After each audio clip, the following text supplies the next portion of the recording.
try a few. Bare necessities of life for you. And my dog too. Bare necessities. Forget about your worries and your strife. Yeah, bare necessities. That's why my dog can rest me.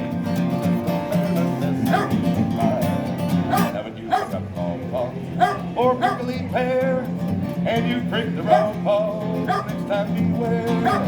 Don't pick that prickly pear by the paw when you pick the pear. Don't use the claw. Don't have to use the claw if you pick a pair of the big paw.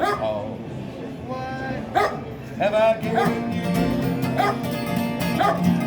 bare necessities of life?